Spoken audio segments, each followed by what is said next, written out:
महाराष्ट्र में आगामी विधानसभा चुनाव से पहले अजित पवार और बीजेपी के खेमे में भारी भागम भाग मच सकती है।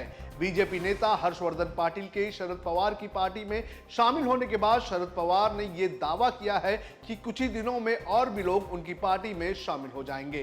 कहा जा रहा है कि इस बार अजित पवार के खेमे में शरद पवार एक बड़ी सेंध लगाने की कोशिश में लगे हुए हैं। अजित पवार के कौन से नेता शरद पवार की नजर में है, इसकी जानकारी आपको इस वीडियो में देंगे।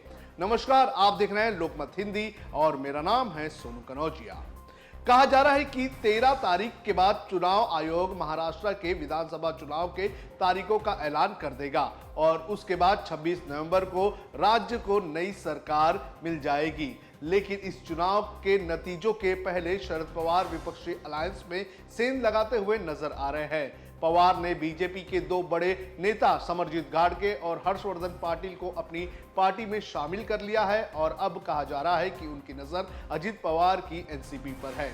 सोमवार को हर्षवर्धन पाटिल के पार्टी में शामिल होते ही शरद पवार ने इशारों में कहा कि आने वाले दिनों में अजित पवार की पार्टी के और भी नेता बड़े पैमाने पर उनकी पार्टी में शामिल हो जाएंगे। शरद पवार ने संकेत दिया है कि राज्य विधान परिषद के पूर्व अध्यक्ष रामराजे नाईक निंबालकर, जो वर्तमान में अजित पवार खेमे में है, 14 अक्टूबर को शरद पवार गुट में शामिल हो सकते हैं। शरद पवार ने मीडिया से बात करते हुए कहा कि मुझे किसी ने फोन करके 14 अक्टूबर को आने के लिए कहा है, जैसे मैंने इंदापुर का दौरा किया था। मैंने पूछा कि कहां और किस उद्देश्य से, तो मुझे बताया गया कि इसका उद्देश्य इंदापुर जैसा ही है। मैंने पूछा कि कहां आना है, तो सामने वाले ने फलटन बताया, तो अगला गंतव्य फलटन है। उसके बाद महीने का अधिकांश समय बुक हो चुका है। आपको बता दें कि रामराजे नाईक निंबालकर ने रविवार को कहा था कि उन्हें शरद पवार का साथ छोड़कर 2023 में अजित पवार से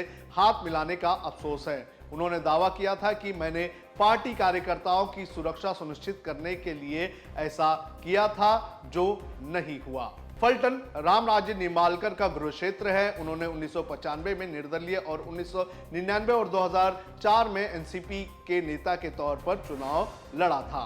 जानकारी के अनुसार बीजेपी और एनसीपी में भागम भाग का सबसे बड़ा कारण सीट शेयरिंग का फॉर्मूला बताया जा रहा है। कहा जा रहा है कि गठबंधन में अजित पवार को महज 40 सीटें दिए जाने पर बीजेपी और एकनाथ शिंदे अड़ी हुई है, जिसके चलते अजित पवार के अधिकतर नेताओं के पास घर वापसी के अलावा और भी कोई ऑप्शन नहीं है। कहा यह भी जा रहा है कि अजित पवार भी इस फॉर्मूले से खुश नहीं है, लेकिन फ्यूचर में पार्टी को फायदा मिल सकता है, इसको लेकर अजित पवार फिलहाल चुप है। पिछले हफ्ते जब अमित शाह महाराष्ट्र के दौरे पर आए थे तो उन्होंने 160, 80 और 40 का फॉर्मूला सुझाया था।